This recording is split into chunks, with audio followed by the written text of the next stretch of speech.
Aujourd'hui, dans cet épisode, on va parler des idées reçues sur les flammes jumelles. Et je vous pose la question tout de suite. Est-ce que vous avez déjà lu tellement de choses contradictoires sur Internet que vous en êtes arrivé au point d'être complètement perdu? Un coup, on vous dit c'est obligé, la fois d'après, on vous dit c'est jamais. Le problème avec ça, c'est que ces mythes populaires vous enferment dans des croyances qui alimentent l'attente, la dépendance affective, les illusions, le besoin de contrôle et même la souffrance. Voilà pourquoi on va dézinguer ensemble 14 mensonges qu'on voit partout. Les flammes jumelles finissent obligatoirement en couple. Ça, c'est vraiment le mensonge numéro 1. Pendant des années, on nous a vendu l'idée que flammes jumelles égale histoire d'amour, couple romantique, happy end et romance à la Netflix. Sauf que non. Les flammes jumelles n'ont jamais eu l'obligation d'être en couple ensemble. C'est une possibilité du parcours, oui, mais ce n'est absolument pas la finalité du parcours. Alors effectivement, avant l'incarnation, il y a un accord, ou plutôt un contrat d'âme. Et la relation peut prendre plein de formes. Amis, couple amoureux, famille, mentor-apprenti. Mais même avec un accord karmique, vous avez toujours votre libre arbitre. Le contexte de vos vies, vos choix, l'ego, les événements, etc. vont constamment changer la donne. Et là où beaucoup se trompent, c'est que les flammes jumelles ne sont pas un couple destiné l'un à l'autre. Parce que justement, c'est contradictoire avec votre libre arbitre. Et donc, il existe en fait différents types d'expériences du parcours. Il y a des duos qui ne pourront probablement jamais être en couple ensemble. Parce que les deux sont mariés, ont des enfants et sont heureux comme ça. Parce que l'un n'est pas disponible émotionnellement. Parce qu'il y a une différence d'âge que l'un ne veut pas vivre. Parce qu'ils ont essayé d'être en couple ensemble, ça s'est mal passé et la rupture a été inévitable. Le drame, c'est que certaines flammes jumelles sont malheureuses dans leur vie amoureuse à cause des mythes répandus sur Internet. Non mais c'est lui, le seul grand amour. De toute façon, les autres relations sont fades. Ce qui crée une grande souffrance parce que la personne s'enferme dans l'attente d'une réunion. Elle enchaîne les frustrations avec l'impression de subir. Ce qu'il faut absolument comprendre, c'est que les flammes jumelles sont avant tout une histoire d'amour de soi, d'amour inconditionnel et d'élévation de conscience.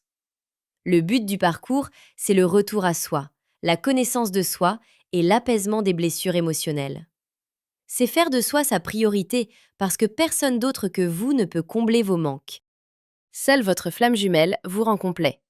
C'est un autre piège énorme, pourtant très répandu. Si vous pensez « j'ai besoin de lui et elle pour être heureux », vous n'êtes pas dans la complétude, mais au contraire dans la dépendance affective. Vous n'êtes pas une moitié, vous êtes déjà un être complet. La flamme jumelle n'est pas là pour combler vos manques. Au contraire, elle va souvent vous les mettre en pleine figure. Pour les mettre en lumière, que vous guérissiez et que vous repreniez votre pouvoir créateur. Croire que votre bonheur dépend des autres ou des événements extérieurs est le meilleur moyen pour ne jamais l'être durablement, parce que vous serez confronté à l'insécurité, à la peur de l'inconnu et au manque. En pensant que votre flamme jumelle va vous compléter, vous vous sacrifiez pour maintenir la relation, alors que bien souvent, cette relation n'en est pas une parce qu'elle est à sens unique. Entre les silences radio, ces allées et venues avec zéro engagement et l'incompréhension qui en découle, c'est clairement une impasse. Bien sûr, cela crée aussi une attente interminable. Qu'il elle envoie un signe, qu'il elle revienne, qu'il elle s'excuse. Cette posture attire malheureusement à vous des situations d'attente, puisque c'est ce que vous vibrez inconsciemment. Or, le lien d'âme est là pour vous pousser à évoluer. Vous vous connectez par choix et pas par besoin. Heureusement, vous pouvez vivre une vie heureuse sans votre flamme jumelle. L'autre peut vous montrer le chemin, mais c'est à vous de faire le travail de transformation. Rencontrer sa flamme jumelle égale fin des réincarnations. Là, on est clairement sur une croyance sans aucun fondement. En réalité, toute âme peut demander à se réincarner.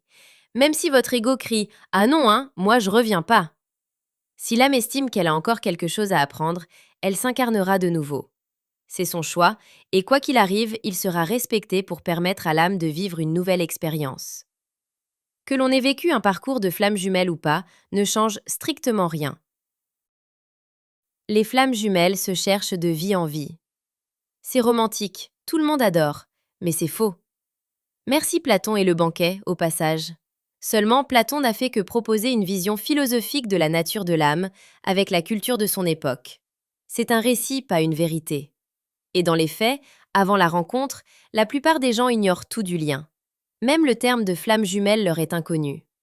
Donc vous ne pouvez pas chercher consciemment quelque chose que votre mental ne connaît même pas. Les guides expliquent que les âmes ont demandé à se retrouver pour vivre ce parcours des flammes jumelles. C'est comme un rendez-vous avec un ami. Vous ne passez pas vos journées à courir après votre ami, vous savez que vous allez vous voir. Eh bien, pour les flammes jumelles, c'est la même chose. Les dates de naissance prouvent le lien de flammes jumelles. Soyons clairs, les dates de naissance, un chemin de vie en 11, les coïncidences numérologiques, tout ça ne prouve rien. Statistiquement, vous avez même plus de chances de trouver des nombres en commun avec les membres de votre famille plutôt qu'avec votre flamme jumelle.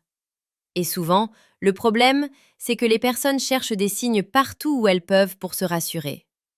Elles tirent des conclusions trop vite, sans avoir vérifié l'hypothèse sur un échantillon suffisant. Puis elles publient ça comme une vérité. La séparation est inévitable. Alors oui, la majorité des duos vivent des séparations. Mais affirmer que c'est inévitable n'est pas vrai. La séparation des flammes jumelles peut être évitée, mais ça demande des conditions qui sont beaucoup trop rarement réunies. C'est-à-dire l'ouverture de conscience, l'autonomie affective, la connaissance de soi, et bien sûr un travail d'apaisement des blessures émotionnelles qui a déjà commencé. Les flammes jumelles communiquent en 5D. La 5D, alors là, c'est vraiment le terme fourre-tout. On y met tout et n'importe quoi. Communication 5D, amour 5D, connexion 5D, passage en 5D. En réalité, tout ce qui touche à l'intuition, à l'énergétique, à la télépathie, etc., relève du plan de la 4D. L'amour, la connexion et les communications entre flammes jumelles se passent dans la 4D. Malheureusement, les gens parlent de 5D parce qu'ils ne connaissent pas grand-chose quant à la nature réelle de la 5D. Donc oui, il y a une grande confusion. Le timing divin va tout régler. Dieu l'a voulu, l'univers a un plan. Le timing divin fera les choses. Encore une fois, ce sont des croyances qui vous mettent dans une posture d'attente et qui vous dépossèdent de votre pouvoir personnel. Plus vous attendez que le temps fasse les choses, plus vous restez coincé. Parfois des mois, voire des années, dans l'attente et dans la souffrance. Il faut savoir qu'aucune force supérieure ne vous teste, ni ne planifie, ni ne décide à votre place. Sinon, ça ne respecterait pas le libre arbitre de l'âme, qui est en réalité une loi fondamentale de l'univers. Or, tout ce qui se passe dans votre vie est une question de choix de votre âme, mais aussi de karma. Vous êtes responsable de tout ce qui vous arrive dans cette vie, même si parfois c'est injuste.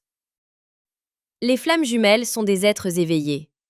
Ce n'est pas parce que vous vous intéressez à la spiritualité, que vous avez de l'intuition, une forme de médiumnité ou quoi que ce soit, que ça fait de vous un éveillé. L'éveil spirituel, au sens bouddhique, ce n'est absolument pas ça. Et les êtres réellement éveillés à notre époque sont quasi inexistants. Arrêtons aussi de faire croire que les flammes jumelles sont des élus, ou des incarnations spéciales du divin féminin et masculin. Il n'y a rien de plus faux. C'est vraiment important de connaître toutes ces idées reçues, ne serait-ce que pour sortir de l'illusion. Parce que non, le parcours des flammes jumelles n'est pas forcément un parcours de souffrance interminable. C'est avant tout une initiation au retour à soi. Et la clé de l'amour, la clé du bonheur, c'est ça. Ce n'est pas ailleurs, c'est en soi.